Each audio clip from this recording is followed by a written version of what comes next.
Ibu Haryati selaku Kepala Sekolah SD Negeri 1 Kampungan. Yang saya hormati Bapak Ibu Guru SD Negeri 1 Kampungan.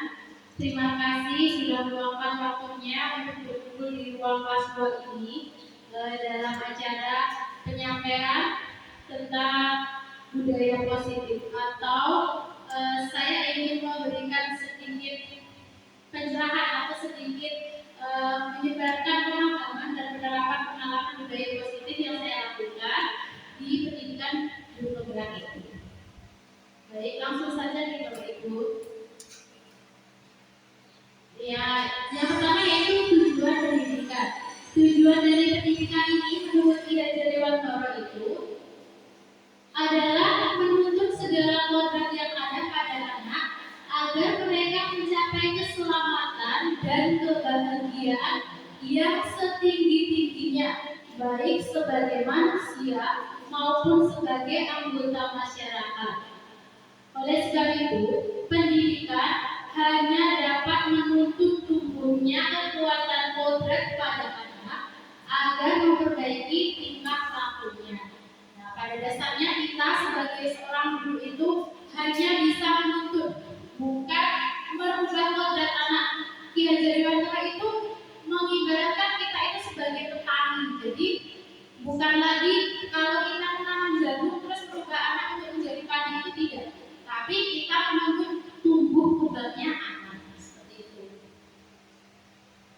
Sedangkan budaya positif ini yaitu budaya positif di sekolah, yaitu nilai dan kebiasaan di sekolah yang berpihak pada murid agar mereka dapat berkembang menjadi pribadi yang kritis, penuh hormat, dan tanggung jawab sesuai dengan profil pelajar Pancasila. Baik, dan dari sini kita tahu bahwa kita sudah menerapkan kurikulum Merdeka. Di mana kurikulum Merdeka itu kita mengatur 6 dimensi profil pelajar Pancasila. Di antaranya apa saja Bapak Ibu? Beriman, bertakwa kepada Tuhan Yang Maha Esa,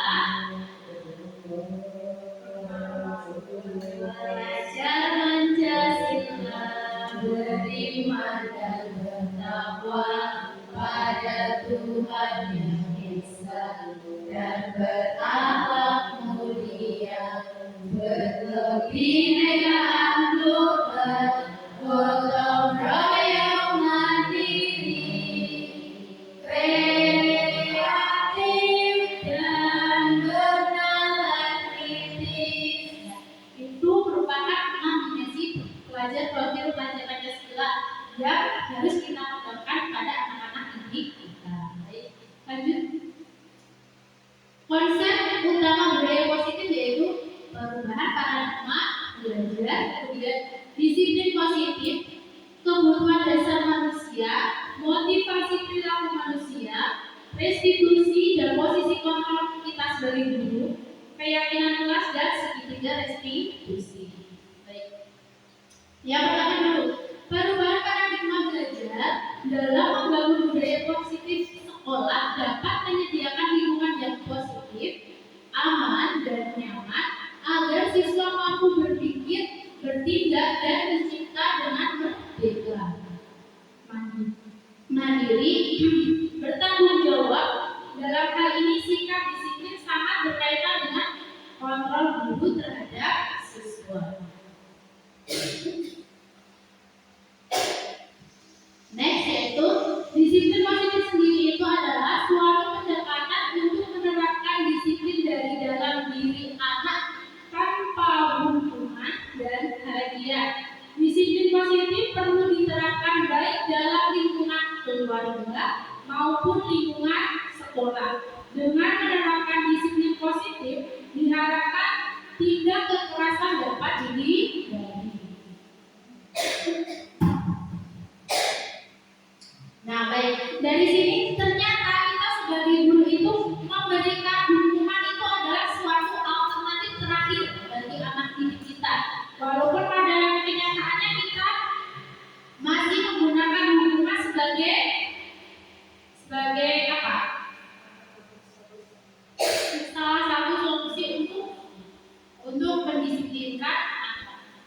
Baik, lanjutannya kebutuhan dasar manusia. Nah, pada kesempatan ini kita akan belajar juga tentang kebutuhan dasar manusia. Realitas kebutuhan setiap orang berbeda. Kita harus berusaha memahami pandangan orang lain tentang dunia.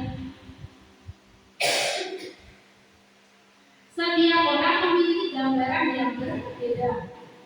5 kebutuhan hidup manusia itu diantaranya survival itu apa ya? Iya, bertahan. Benar sekali Bu Devi. Kemudian cinta kasih dan diterima. Kemudian selanjutnya penguasaan, kebebasan dan kesenangan. Jadi ini bukan pada anak saja, mungkin bagi kita sebagai bapak ibu guru juga pasti mempunyai kebutuhan dasar. Kelima kebutuhan dasar ini. Next kebutuhan. Nah ini ada contoh kasus yaitu kita tolong untuk dibacakan Bu Ana.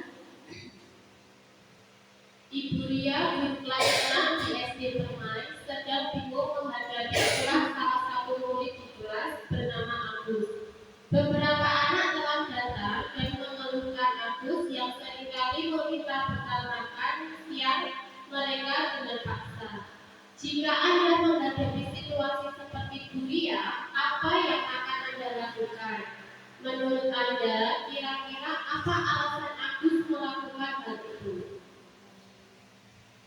Baik, dari kasus Ibu Ria ini mempunyai anak kelas 6 di mana dia sering meminta bekal kepada temannya. Nah, kita sebagai guru, menurut Bapak Ibu, apa yang akan kita lakukan? Ada yang mungkin mempunyai pendapat? Oke ya, Bu Ani.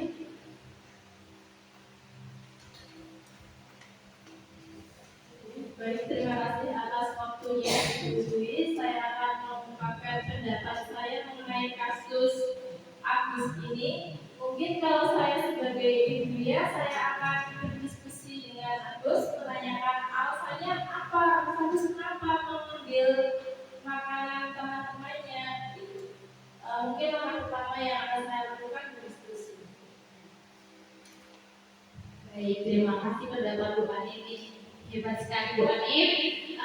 Iya, benar sekali kita melakukan diskusi. Yang pertama, mungkin ada yang lain untuk Bapak Mujiono monggo Bapak. Ya, terima kasih. Saya akan menyampaikan satu pendapat sebagai Ibu Ria. Ini untuk pendekatan dengan Mas Agus yang sebagai murid sering minta sarapan kepada teman. Nah, kita lihat alasannya itu memenuhi pikiran sehat atau tidak, misalkan karena alasan tidak sarapan pagi dulu karena keadaan orang tua tidak, itu kita harus memahami dan kita harus membicarakan kepada pihak sekolah atau yang jual dulu. Ini kalau ada seorang yang tidak mampu dan tidak bisa untuk membawa makan untuk bekal sarapan pagi dan sebagainya, ini perlu ada perhitungan dulu atau. Tapi kalau nanti alasannya karena nakal dan sebagainya, kita harus mengambil istilahnya untuk kesepakatan, jangan sampai diulang lagi perbuatan itu dan diingatkan atau kita bisa ya bagus, jangan sampai alasannya dengan itu diulang lagi karena kemudian teman-temanmu yang sebenarnya ini mau sarapan tidak jadi sarapan karena bukan kekerasan. Saya kira itu pendapat dari saya, mungkin tidak sesuai pendapat ibu-ibu bapak sekalian, dan maaf terima kasih. Baik, terima kasih Bapak, benar sekali. Jadi secara tidak sengaja melakukan diskusi dulu terhadap Agus. Apa alasan yang membuat dia meminta makanan temannya? Kemudian juga perlunya peran serta dari sekolah. Mengapa alasannya kalau tidak membawa? Oke, baik, coba kita lihat kalau dilihat dari alasannya di sini bisa bisa dalam konteks penerapan disiplin positif, Ibu Ria sebaiknya mencari tahu alasan Agus melakukan tindakan tersebut agar mengetahui kebutuhan mana yang sedang berusaha dipenuhi oleh Agus. Nah, ini kita kaitkan dengan 5 kebutuhan dasar manusia tadi. Benar sekali seperti pendapat Bu Ani dan Bapak Mulyono bahwa kita harus menanyakan alasan dulu terhadap anak tersebut. Yang pertama yaitu Agus lapar dan orang tuanya tidak membawakannya bekal makan siang. Nah, ini berarti kebutuhan bertahan hidup ya. Jadi kebutuhan bertahan hidupnya yang belum terpenuhi. Kemudian jika alasannya teman Agus jadi perhatian kepada Agus, nah berarti anak tersebut apa?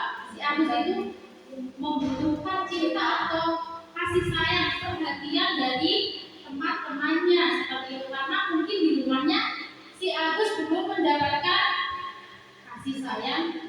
Kemudian kalau yang ketiga, dia merasa hebat karena temannya jadi takut dan menuruti keinginannya. Nah, dari sini, ya benar sekali. Berarti Agus ini ingin mendapatkan apa? Iya, berarti kebutuhan kekuasaannya belum terpenuhi. Selanjutnya, Agus merasa bosan dengan bekal yang dibawakan orang tuanya karena selalu bekal yang sama. Ini kebutuhan kebebasan. Kalau yang kelima ini, Agus hanya iseng dan dia menikmati ekspresi wajah temannya yang kesal. Jadi untuk mendapatkan kesenangan yang bersenang sekali. Jadi kita harus selalu melihat kebutuhan dasar apa si anak ini yang belum terpenuhi sehingga kita tahu alasan dari anak tersebut. Baik, kita coba lanjut untuk mencari identitas dari gagal dan identitas sukses. Dari yang pertama, kalau kita menerapkan hukuman dan konsekuensi. Nah, kalau kita konsekuensi dan restitusi itu merupakan identitas sukses kepada anak kita, yaitu penerapan disiplinnya. Sedangkan kalau hukuman itu masih identitas gagal kita. Kalau kita menerapkan hukuman itu sebenarnya kita masih menerapkan identitas yang gagal seperti itu. Karena itu termasuk perilaku negatif. Yang pertama yaitu kalau hukuman sesuatu yang menyakitkan harus terjadi. Namanya hukuman pasti akan menyakiti seorang siswa. Kemudian kalau konsekuensi itu sesuatu yang harus terjadi. Hukuman tidak nyaman untuk murid atau anak untuk jangka waktu yang panjang. Jadi kalau hukuman ini pastilah mempunyai efek jangka panjang. Sedangkan kalau konsekuensi itu tidak nyaman untuk murid atau anak untuk jangka waktu yang pendek saja. Sedangkan kalau restitusi ini adalah identitas sukses yang paling positif ya Bapak Ibu. Jadi di sini ada kalau yang kedua ini yaitu menguatkan untuk murid anak dalam jangka waktu panjang, memberikan penguatan positif. Kemudian lanjutannya, korban mendapatkan keadilan. Ini yang kelima. Selanjutnya, kalau konsekuensi korban bisa diabaikan. Sedangkan kalau yang restitusi, korban mendapatkan ganti. Baik, bisa kita coba baca lanjutannya yaitu jika hukuman yaitu murid atau anak akan tersakiti, ya jelas itu kalau hukuman karena ini perilaku negatif. Kemudian korban bisa diabaikan untuk konsekuensi. Restitusinya yaitu murid atau anak mendapatkan penguatan. Lanjutannya yaitu hukuman perilaku positif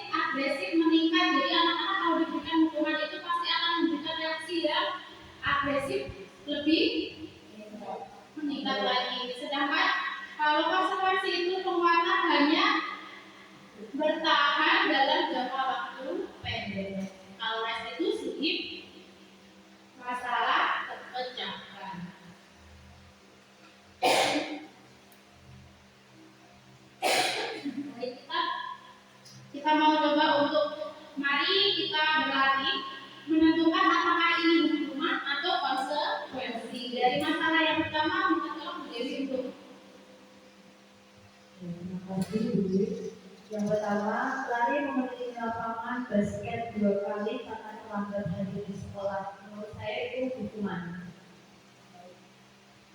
Bagaimana menurut Bapak Ibu yang lain? Apakah ini hukuman atau konsekuensi? Hukuman. Baik, coba kita lihat Bu. Iya, benar sekali. Ini adalah hukuman. Kemudian yang kedua, mungkin Bapak Ibu ada yang mau mencoba membersihkan coretan yang dibuatnya di meja tulis. Iya, benar sekali Bu Anaya, benar sekali. Coba kita lihat konsekuensi. Coba yang ketiga, murid diminta untuk push up 15 kali karena tidak menggunakan masker di sekolah. Iya, Bu Anif, ya benar sekali Bu. Menggantikan kertas tugas tempat yang telah dicoret-coret. Restitusi.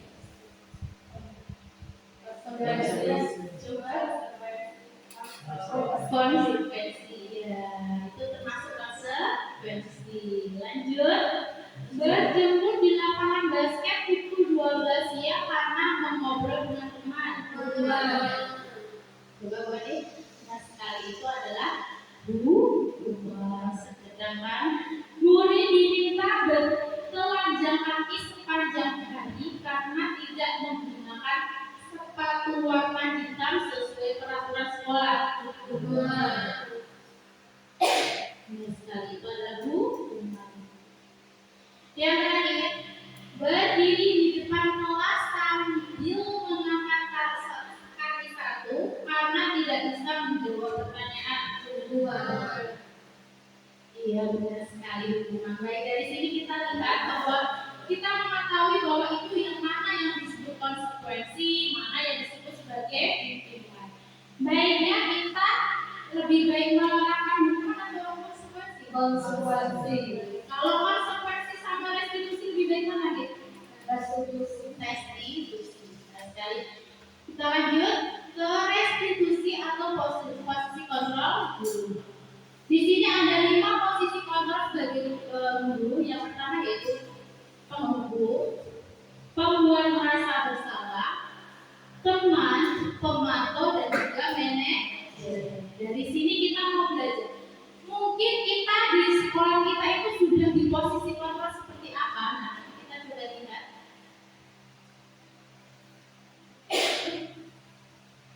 Posisi kontrol guru yang pernyataan mungkin sering kita ucapkan di kelas, tapi kita belum tahu sebenarnya kita itu di posisi kontrol yang seperti apa. Contoh, saya kecewa sekali dengan kamu. Ternyata posisi kontrol membuat orang merasa bersalah. Jadi kadang mungkin kita mengucapkan itu kepada anak-anak, kecewa sekali seperti itu. Ternyata itu akan membekas ke anak-anak kita di posisi kontrol, membuat orang merasa bersalah. Kamu tidak pernah benar melakukannya. Nah, itu kata-kata tidak pernah, seolah-olah anak itu pasti selalu salah, tidak pernah ada benarnya. Itu sebagai posisi kontrol penghukum. Nah, mungkin itu sering terucap juga bagi kita yang mungkin di kelas atau di luar kelas yang anak-anak sering melakukan kesalahan dan kita sering ngejudge, maksudnya itu sering melakukan penilaian sesaat, langsung memberikan itu anak tidak pernah benar, tidak pernah melakukan seperti itu, termasuk penghukum. Selanjutnya, ayolah lakukan demi ibu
posisi kontrol sebagai manajer, posisi kontrol yang paling baik di antara 5 posisi kontrol.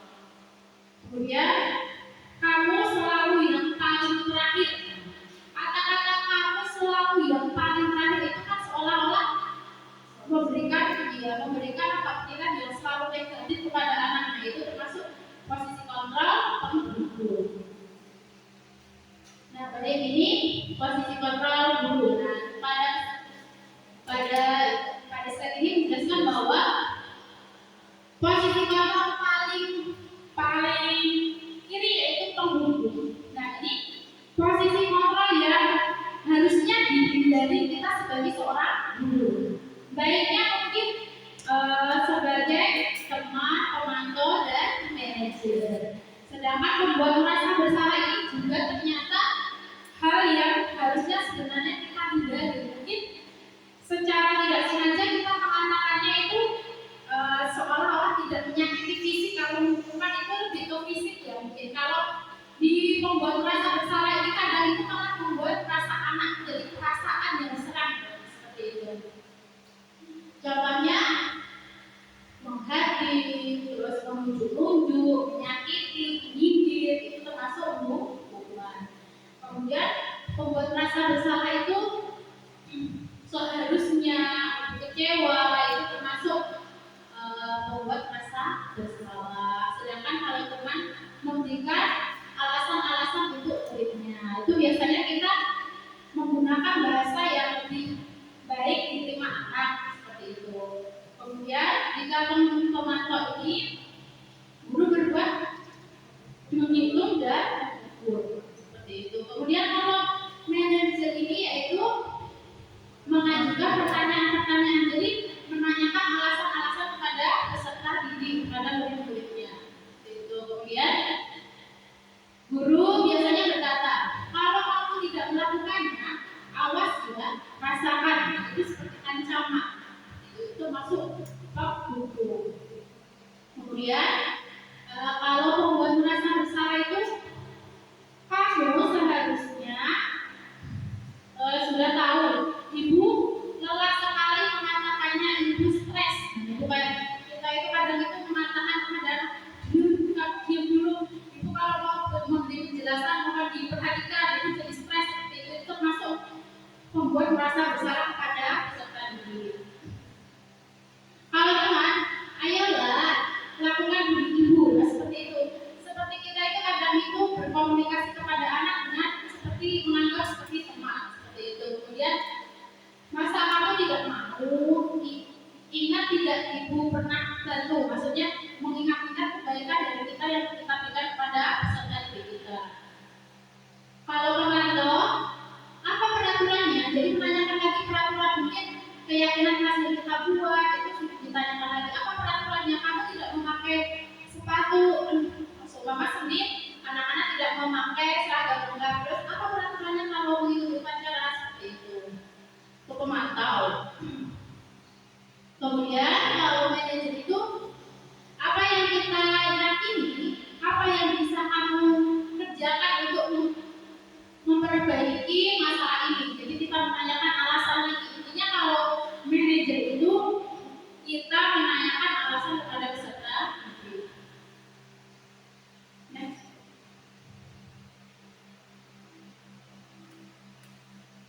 Nah, coba di sini ada kasus-kasus Sabrina. Bisa dicoba untuk dibacakan Bu Cici.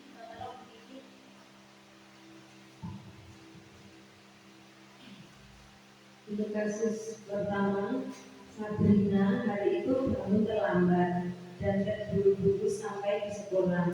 Dia pun akhirnya sampai di gerbang sekolah, tapi baru menyadari kalau tidak menggunakan sepatu hitam seperti tertera di peraturan sekolah. Di depan pintu kelas, Bapak Lukman memperhatikan sepatu Sabrina yang berwarna coklat. Sabrina berusaha menjelaskan bahwa dia terburu-buru dan salah menggunakan sepatu. Pak Lukman menanyakan Sabrina, apa peraturan sekolah tentang seragam warna sepatu? Sabrina menjawab, sudah mengetahui sepatu harus berwarna hitam, namun terburu-buru dan salah mengenakan sepatu.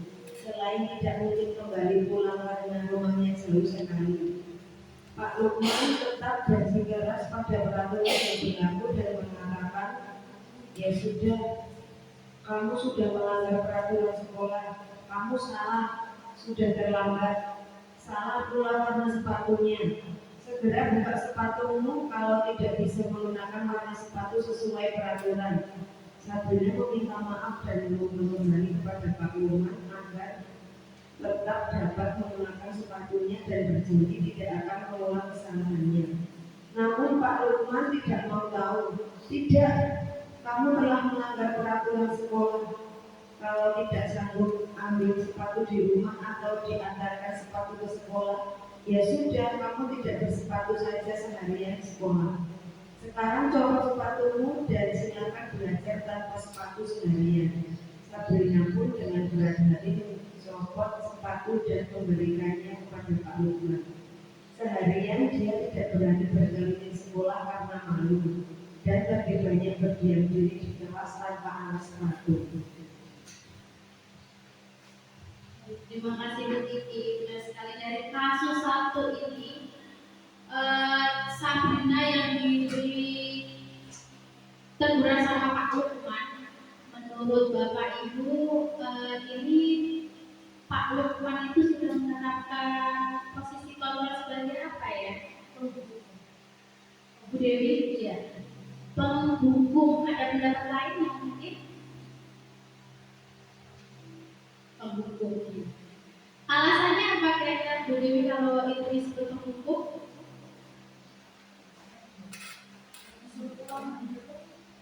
Di kuliah berarti?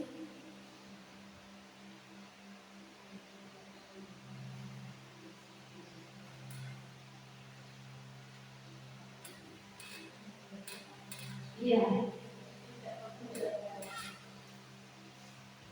Kalau menurut saya, posisi kontrol yang diterapkan Pak Lukman ini adalah sebagai penghukum karena beliau tidak mendengarkan apa yang dikatakan Sabrina, tetapi tidak mau tahu atau tidak mengindahkan alasannya seperti itu.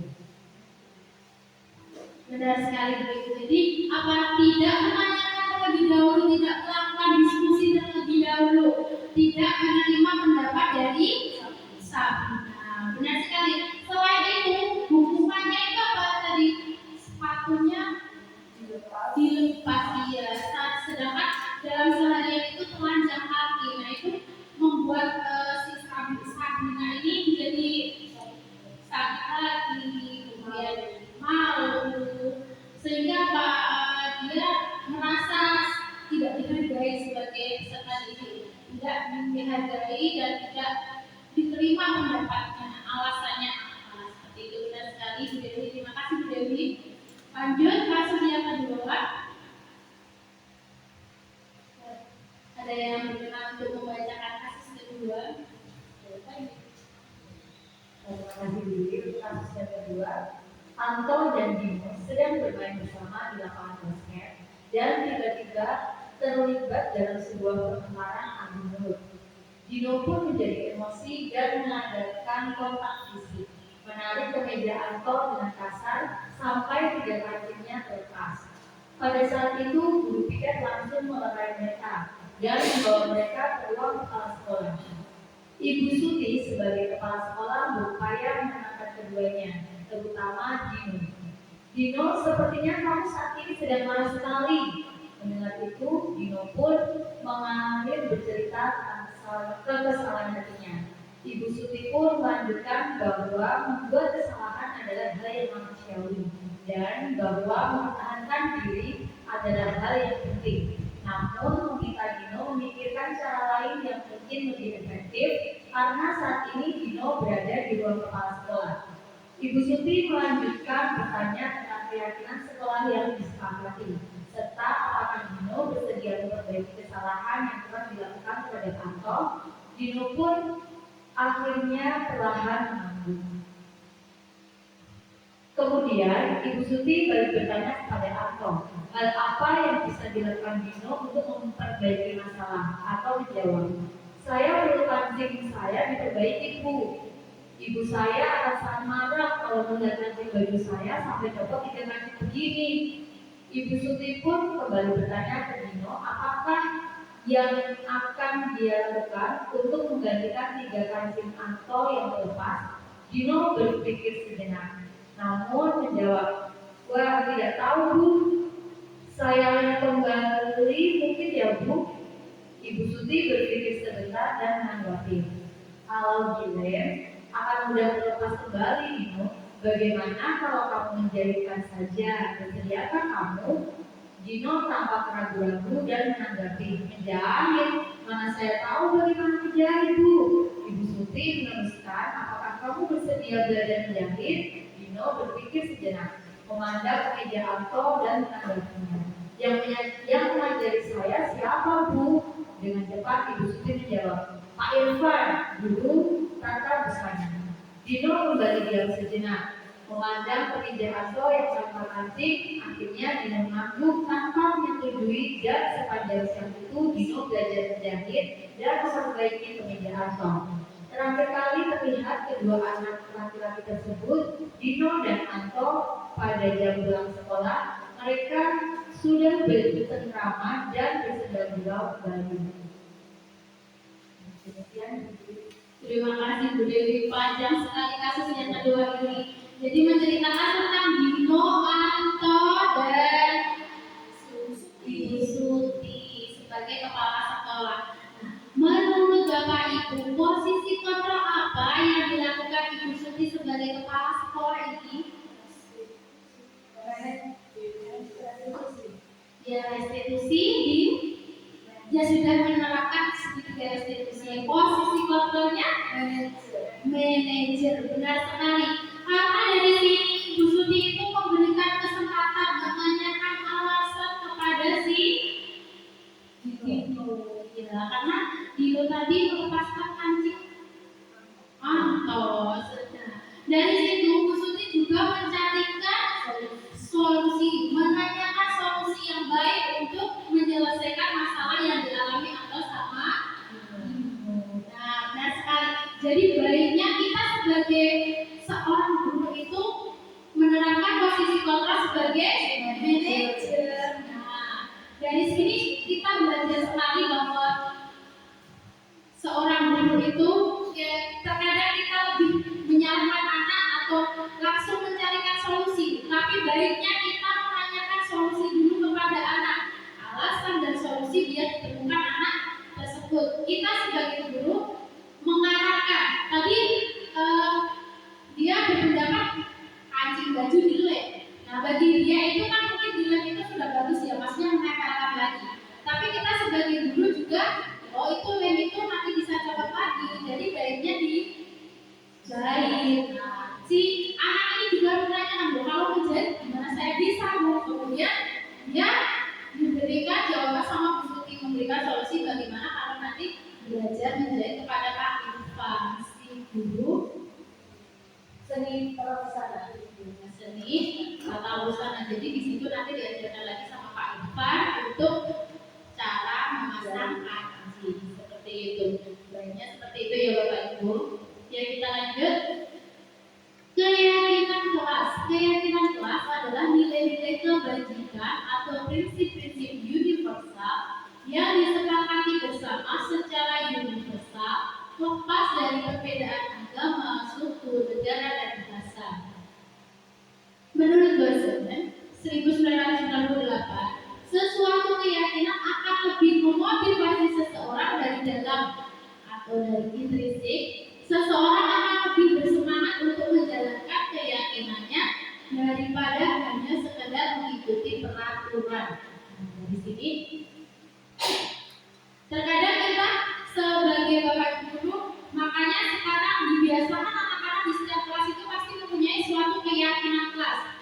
Kenapa? Bukan peraturan ya, lebih ke keyakinan kelas. Karena kalau keyakinan kelas itu berasal dari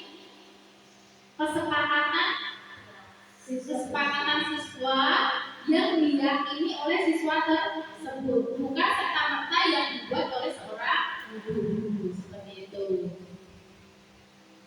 Pembentukan keyakinan kelas yaitu yang keyakinan kelas bersifat dan objek.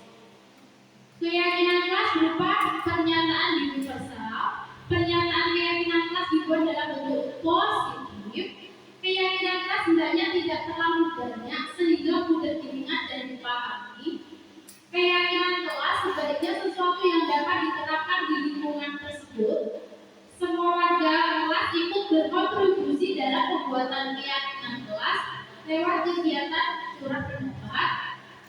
Bersedia meninjau kembali keyakinan kelas dari waktu ke waktu. Jadi baiknya kita membuat keyakinan kelas itu pastinya melibatkan peserta didik, tidak serta-merta dari seorang guru. Jika peraturan gurunya mungkin tidak boleh keluar kelas selain jam pelajaran seperti itu, atau tidak boleh dengan kata-kata tidak boleh seperti itu termasuk peraturan. Baiknya kalau keyakinan kelas itu lebih menggunakan kalimat yang lebih positif. Contohnya menghargai, menghormati, menjaga kebersihan seperti itu. Nah, ini perbedaan dari peraturan dan keyakinan kelas atau nilai kebaikan yang dituju. Jika peraturan itu selalu kembalikan buku ke tempatnya, maka keyakinan kelas yang dituju adalah tanggung jawab. Kemudian peraturannya dilarang mengganggu orang lain. Nah, itu keyakinan kelasnya yaitu menghormati orang lain dan diri sendiri. Menggunakan kalimat yang lebih positif. Hadir di sekolah 15 menit sebelum pembelajaran dimulai. Nah, keyakinan kelas yang dibuat yaitu menghormati orang lain, komitmen pada tujuan atau berkomitmen. Selanjutnya, dilarang melakukan kekerasan. Kita udah ke kalimat yang lebih positif yaitu keselamatan, menghormati orang lain. Dilarang menggunakan narkoba. Itu apa? Alasan keyakinan khasnya kesehatan. Bergantian atau menunggu giliran, itu menghormati orang lain atau sabar. Gunakan masker, kesehatan atau keselamatan. Jangan berlari di kelas atau koridor, itu keselamatan atau keamanan.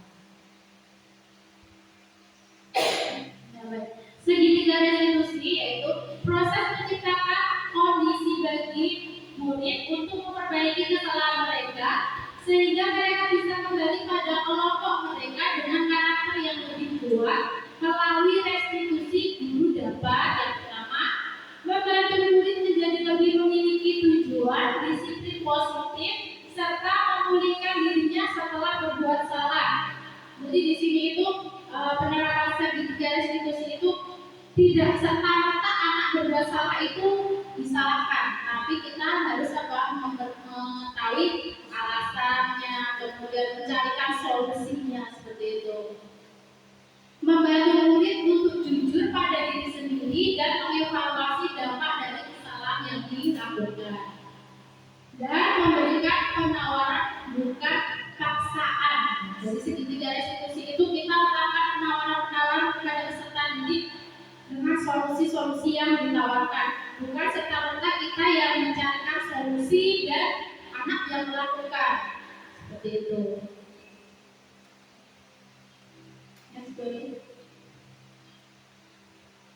Nah, ini segitiga restitusi itu ada 3 tahapan dalam segitiga restitusi. Yang pertama yaitu menstabilkan identitas. Yang itu setiap orang pasti pernah melakukan kesalahan. Jadi kita menghargai setiap anak jika melakukan kesalahan itu tidak langsung disalahkan, tapi kita pun juga mengakui kalau kita sebagai guru juga pernah melakukan kesalahan. Kamu bukan satu-satunya yang pernah melakukan ini. Jadi kita tidak langsung memberikan penilaian negatif kepada anak yang melakukan kesalahan. Kemudian validasi tindakan yang salah, yaitu kamu tentu punya alasan mengapa melakukan ini. Dari sini kita menanyakan dulu alasan dari anak kenapa melakukan kesalahan tersebut. Kemudian, adakah cara yang lebih efektif untuk mendapatkan apa yang kamu butuhkan? Jadi kita menanyakan lagi, untuk mendapatkan apa yang kamu butuhkan itu dengan cara apa yang lebih baik lagi seperti itu. Kemudian menanyakan keyakinan dari keyakinan kelas yang tadi, kita menanyakan keyakinan nilai-nilai apa yang telah kita sepakati, karena di kelas tadi kita sudah membuat keyakinan kelas. Kita menanyakan lagi keyakinan kelas apa yang setelah kita sepakati tadi. Jadi dikembalikan lagi kepada peserta didik. Murid-murid meyakini apa yang dilanggar apa jadi tahu seperti itu. Kemudian menanyakan, kamu ingin menjadi orang yang seperti apa? Seperti itu. Nah, ini tahapan segitiga diskusi yang pertama, yaitu menstabilkan identitas seperti tadi. Berbuat salah itu manusiawi, jadi kita memberikan kalimat positif dulu terhadap peserta didik kita bahwa berbuat salah itu tidak sesuatu yang buruk sekali seperti itu. Bahwa sebagai peserta didik itu juga boleh untuk melakukan kesalahan seperti itu. Tidak ada manusia yang sempurna, dan sekali jadi kita itu perlu memberikan kalimat positif tidak serta-merta orang itu mesti menjadi yang sempurna. Semua orang pasti ada salahnya seperti itu. Saya juga pernah melakukan kesalahan seperti ini. Jadi kita pun tidak boleh malu untuk mengakui bahwa pada kita itu juga melakukan kesalahan yang sama. Atau mungkin kita menceritakan waktu guru SD juga melakukan kesalahan ini, gitu. Kita mengakui juga. Kemudian kita bisa menyelesaikan ini. Bapak Ibu tidak tertarik mencari siapa yang salah, tapi Bapak Ibu ingin mencari solusi dari permasalahan ini. Ini kalimat-kalimat positif yang kita berikan di awal. Kemudian validasi tindakan yang salah yaitu bisa menggunakan kamu pasti punya alasan mengapa melakukan hal ini. Tindakan yang salah tadi kita validasi dengan apa alasan. Lagi-lagi kita tanyakan alasan kepada peserta didik kita mengapa melakukan hal itu. Kamu patut bangga pada dirimu sendiri karena kamu telah melindungi sesuatu yang penting buatmu. Dan di sini kita memberikan kalimat positif juga bahwa kamu telah melindungi sesuatu yang penting buatmu. Kadang seperti ini mungkin anak-anak kita ada yang melakukan merasa diejek, merasa apa. Nah itu anak-anak itu kita berikan kalimat positif bahwa kamu sudah melindungi sesuatu yang penting buatmu. Maksudnya kadang mungkin ada yang masih menggunakan ejekan sama orang tua dan lain sebagainya, itu mungkin kan yang dipertahankan dari anak-anak tersebut seperti itu. Yang selanjutnya juga menanyakan keyakinan kelas. Nah di sini bisa dengan apa yang kita percaya sebagai kelas atau keluarga. Maksudnya keyakinan kelas apa yang kita yakini tadi. Kemudian apa nilai-nilai umum yang kita telah sepakati dengan nilai-nilai yang tadi dihormati, kesehatan, keselamatan dan lain sebagainya. Apa bayangan kita tentang kelas yang ideal? Kemudian kamu mau jadi orang yang seperti apa? Nah, anak-anak ini nanti diminta untuk mengungkapkan menjadi anak-anak yang seperti apa.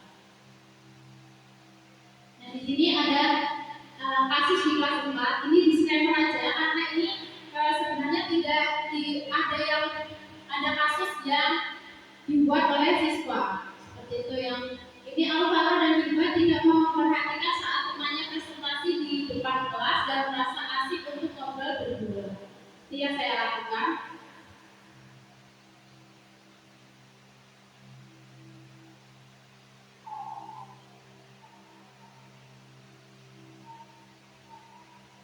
Jadi tahap pertama yang saya lakukan kepada Alvaro dan Hibah untuk menstabilkan identitas anak tersebut, untuk menanyakan bahwa berpengalaman bahwa membuat kesalahan adalah sesuatu yang tidak apa.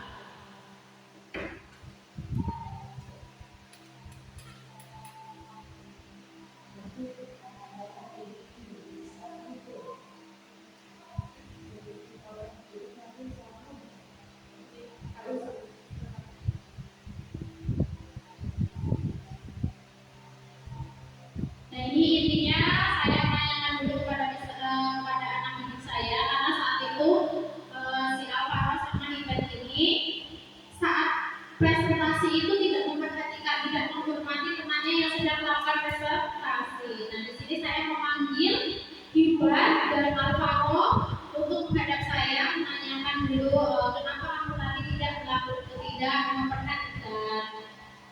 Saya memberikan keyakinan bahwa berpuasa itu tidak apa-apa. Guru tidak mencari tahu siapa yang salah, itu tidak mencari tahu, tapi guru ingin menanyakan apa alasan dari Iwan dan Alvaro tidak memperhatikan temannya saat presentasi.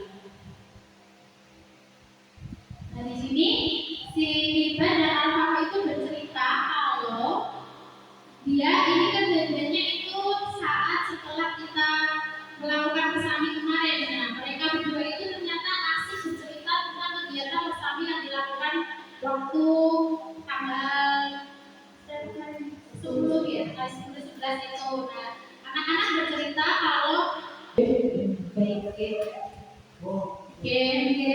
baik, pada sesi terakhir ini kita minta pendapat satu ibu kepala sekolah tentang kesimpulan dari kegiatan pada siang hari ini. Monggo Bu Ani.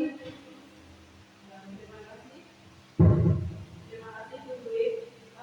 Untuk pemaparan hari ini tentang penerapan disiplin positif agar dilaksanakan di sekolah ini, dan tentang materinya ini tadi sangat bagus, juga bisa menambah pengetahuan di sini agar menerapkan budaya disiplin positif dan apabila ada masalah bisa menggunakan segitiga restitusi untuk menyelesaikan masalah dari apa itu manajerial.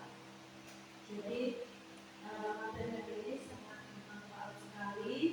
Semoga nanti Bapak Ibu Guru dapat menerapkan semua ini dan tentunya sangat bermanfaat bagi kami semua. Terima kasih.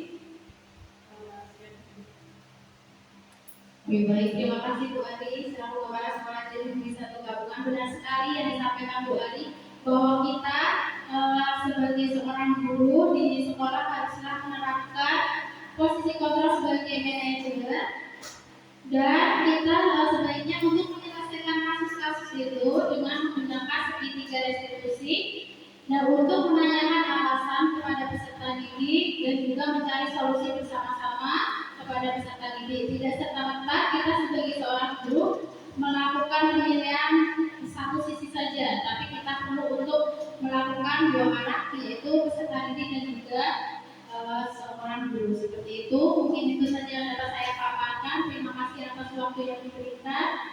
Terima kasih kesempatan ini, waktu yang Bapak Ibu luangkan untuk saya. Akhir kata, Assalamualaikum warahmatullahi wabarakatuh. Waalaikumsalam warahmatullahi wabarakatuh.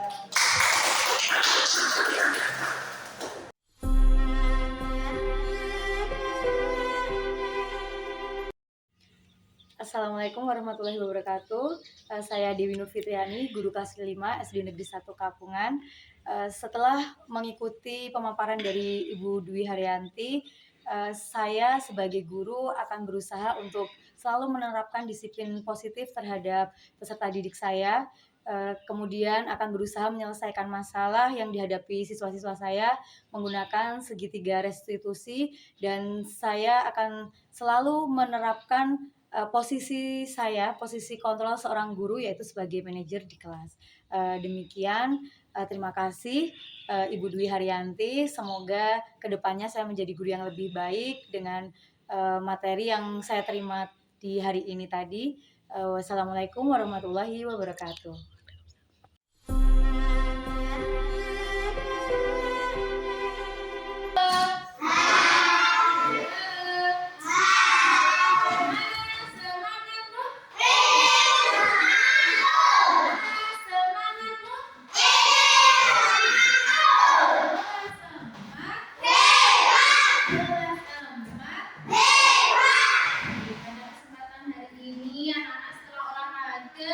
Kita mau membuat keyakinan. Apa itu keyakinan kelas? Ada yang tahu keyakinan kelas itu apa? Apa?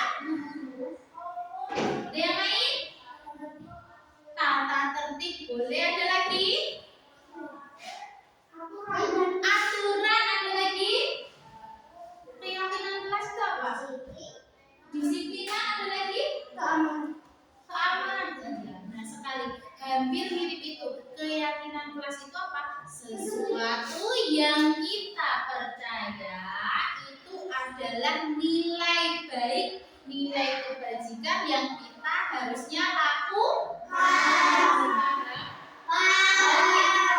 Kira-kira siapa yang bisa memberikan contoh keyakinan kelas? Tidak memotong pembicaraan guru atau teman. Tidak memotong pembicaraan guru atau teman. Ada lagi? Tidak mengobrol di kelas. Apa? Tidak lari-lari di kelas. Ada yang lain? Tidak mengobrol saat waktu pelajaran. Benar sekali. Oke, Bu Guru mau minta tolong anak-anak nanti tuliskan menurut anak-anak keyakinan kelas atau aturan di kelas apa ya yang kira-kira harus kita jalankan dan harus kita apa? Lakukan seperti itu. Guru mau bagikan sticky note apa ini namanya? Sticky note. Nah, nanti anak-anak menuliskan apa saja keyakinan kelas yang anak-anak percaya tadi dan tidak boleh dilakukan. Seperti itu nanti kita tolong ditempelkan di sini ya. Sticky note-nya nanti guru bagikan dulu ke anak-anak. Anak-anak siapkan pulpennya dulu. Apa? Iya, terserah nanti anak-anak mau menuliskan apa. Kira-kira peraturan apa ya yang tidak boleh? Keyakinan kelas apa yang harus kita lakukan? Seperti itu. Nih, guru bagikan satu-satu nanti tulisin ya. Ini ada berapa? Ini ada ya. Oke. Nah, tulisnya gini ya. Oke. Oke. Ini ada bisa ya.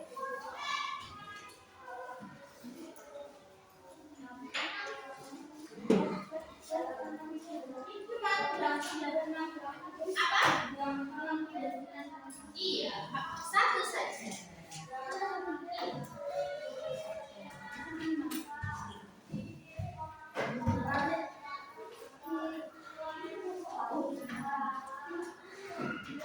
Oke, sudah dapat sticky note-nya semua? Sudah. Oke, kalau sudah, kita tolong tuliskan satu keyakinan kelas yang perlu anak-anak lakukan atau yang tidak boleh dilakukan. Silakan. Apa? Satu saja. Boleh yang harus dilakukan atau boleh yang tidak boleh dilakukan di dalam kelas. Nah, apa ya kira-kira? Boleh dong. Namanya juga. Alah, namanya boleh kita iya, di atasnya dikasih nama. Kalau tidak, Boleh.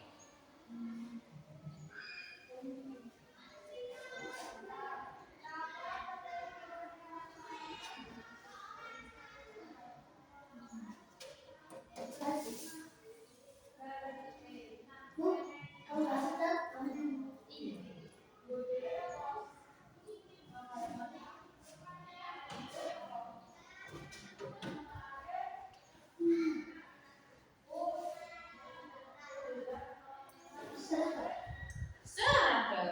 Kira-kira apa yang nggak boleh dilakukan di dalam kelas? Dan terserah dia. kalau lebih dari satu, Boleh lebih dari satu tapi dua saja maksimal.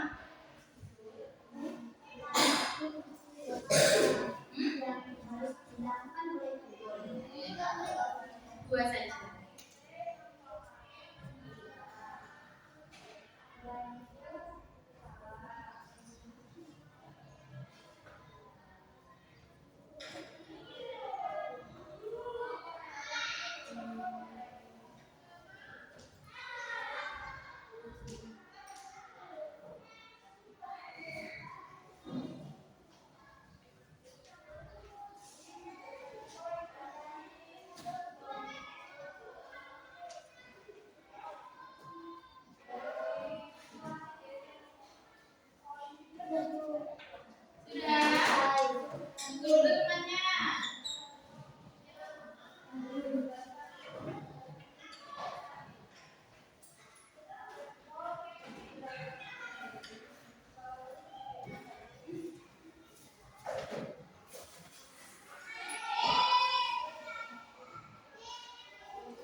baris ya.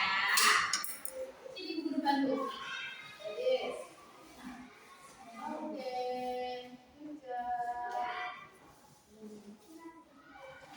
Oke.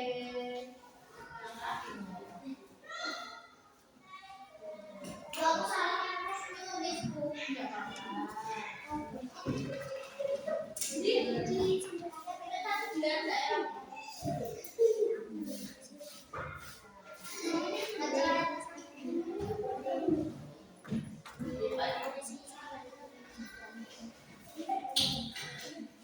Ya, yang sudah minta tolong tetap duduk di tempat dulu ya.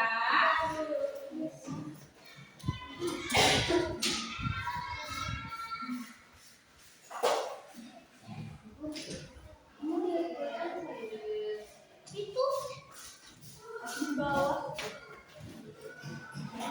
Oke, yang itu teman-teman.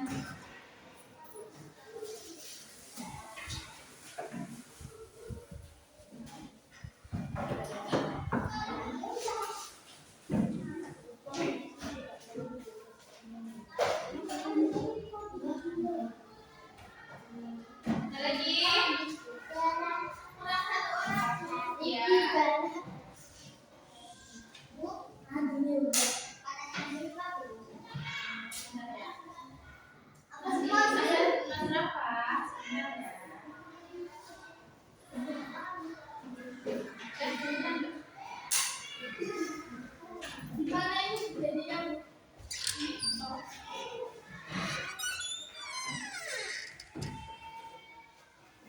Baik, oke. Silakan kembali ke tempat duduk dulu. Halo. Baik, untuk melanjutkan lagi, tapi guru mau kita nyanyikan dulu. Five little finger,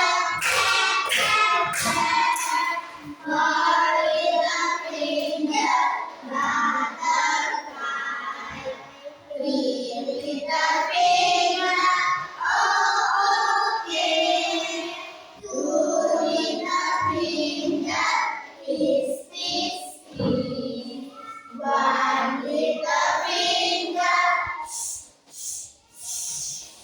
Baik, siap?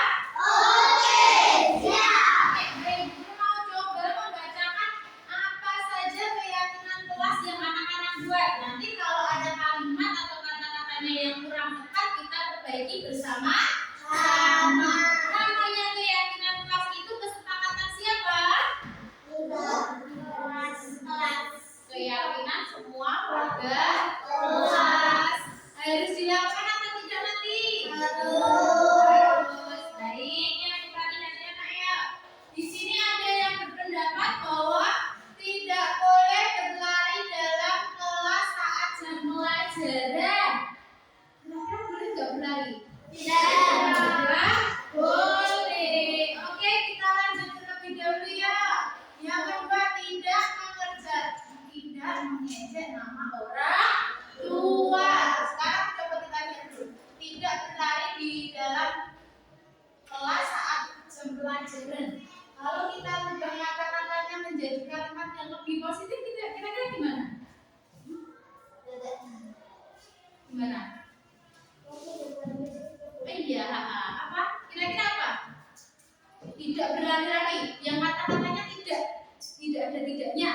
Apa kira-kira? Boleh berlari. Apa? Boleh tidak? Kan tidak. Apa jadinya? Boleh berlari-lari. Masa jadi boleh? Nanti jadi kebalikannya dong. Kalau diganti tertib mengikuti pembelajaran seperti itu boleh nggak? Boleh. Nah, jadinya apa? Saat pembelajaran apa? Tertib apa nak? Saat pembelajaran mengikuti pembelajaran.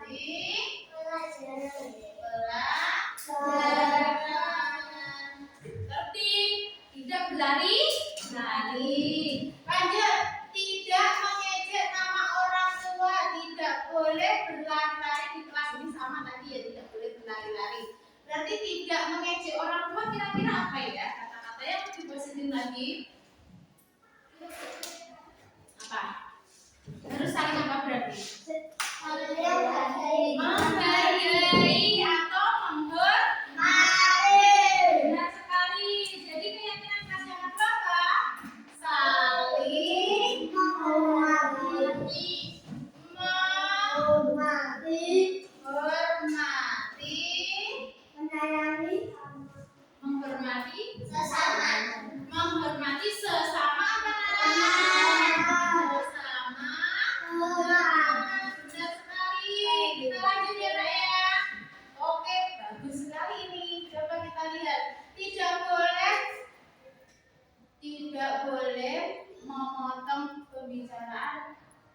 bicara saat pelajaran. Benar sekali. Tidak boleh memotong pembicaraan saat pelajaran. Itu sama saja dengan apa?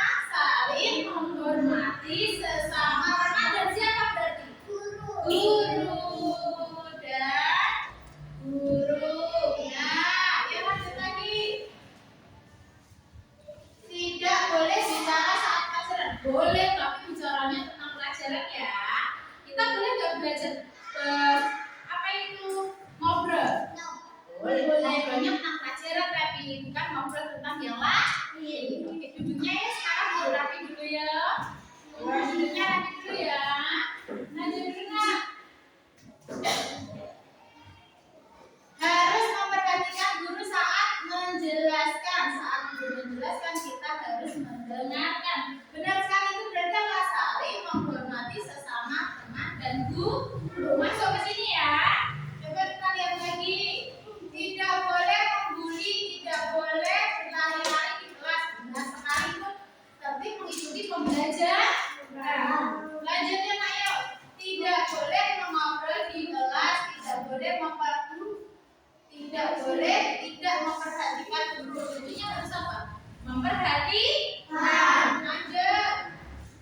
Tidak boleh datang tidak tepat waktu. Berarti apa namanya? Tidak boleh datang tepat waktu berarti apa? Namanya terlambat. Tidak boleh terlambat. Yang tidak ada tidaknya coba siapa tahu? Disiplin. Apa lagi? Disiplin datang tepat waktu. Sekali. Apa nak? Disiplin apa tadi? Datang waktu. Iya, datang waktu tepat waktu. Good job. Lanjutnya nak. Tidak boleh mengganggu orang yang lagi mengerjakan ibadah. Benar sekali, itu berarti apa? Saling menghormati. Saling menghormati. Tidak mengejek teman dengan nama orang tua. Benar. Itu masuk tertib mengikuti pembelajaran. Tidak boleh memotong pembicaraan. Ya, ini membuang sampah pada tempatnya. Benar apa? Benar? Iya, berarti apa harus apa? Menjaga kebersihan. Apa nak? Menjaga kebersihan. Kelas dan apa nak? Kelas dan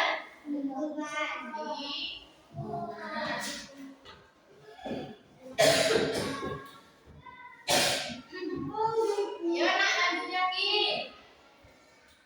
Harus memperhatikan, terus menghormati teman atau guru saat berbicara.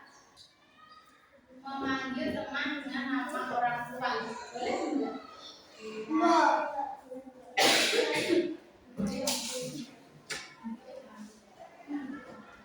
Apa?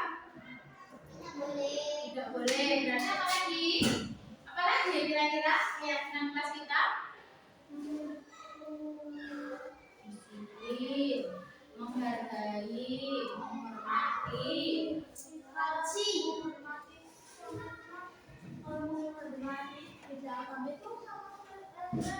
Oh iya, menghormati apa? Oh iya, karena kita di sini ada yang satu non muslim ya, ada Mbak Beta.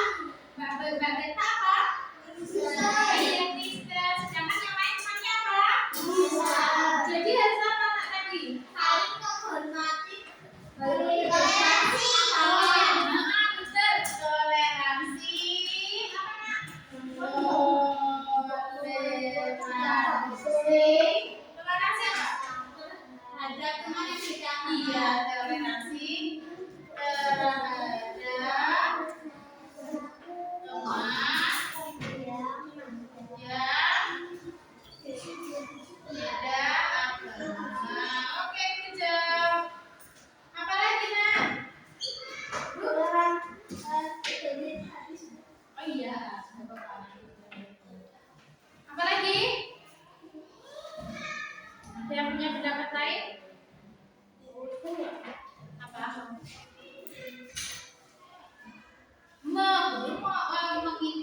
pembelajaran dengan apa? Apa lagi?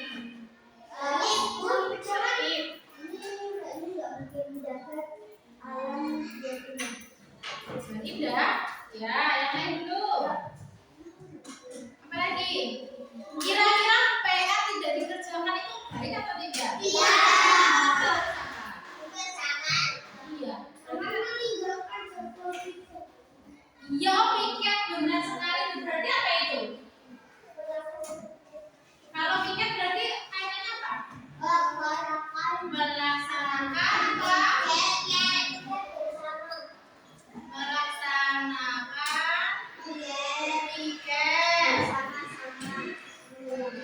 bersama.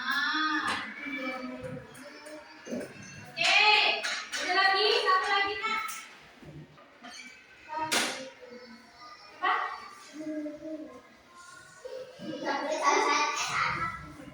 Iya, menjaga apa? Iya, apa nak? Menjaga.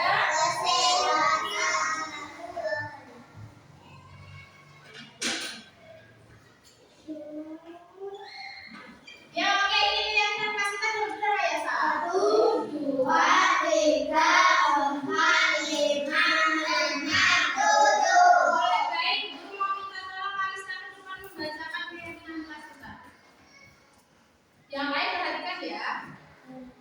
Yang satu dulu. Duduk ke sana. Betul. Tertib mengikuti pelajaran. Tertib mengikuti pelajaran siap. Tertib ya. Lanjut. Yang siap. Jadi harus saling menghormati sesama teman dan guru. Bener loh ya, dilakukan loh ya. Lanjut yang ketiga dong. Nah ini disiplin datang tepat. Oke, lanjut ya Nah. Nah, menjaga kebersihan kelas dan lingkungan. Siap betul. Coba anak-anak lihat, nanti kalau lihat kotor di sekitar kalian, walaupun tidak piket harus tetap diapakan? Dia pakai Mas Asril. Dia pakai Mas Asril. Yang lain dia pakai teman-teman. Mas Asril perhatikan ke depan dulu. Yo, lanjut ya. Toleransi terhadap teman yang berbeda agama. Setuju apa betul? Nanti kalau ada teman kita yang berbeda agama atau bersama harus tetap saling toleransi. Lanjut. Nah ini yang mendapatkan tugas piket silakan kerjakan piketnya bersama. Oke, lanjut. Menjaga kesehatan. Salah satunya menjaga kesehatan dengan apa? Apa? Iya, minum es pagi. Hari apa lagi? Ciki-cikinya dikurangi. Iya,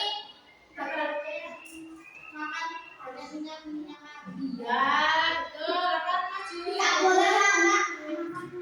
Makan minyak dikurangi. Apa lagi? Iya, nah makan sayur sama buahnya dibak.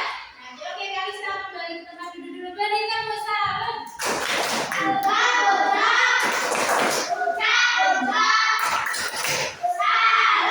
Baik, sekali lagi namanya keyakinan kelas itu apa? Nilai kebajikan.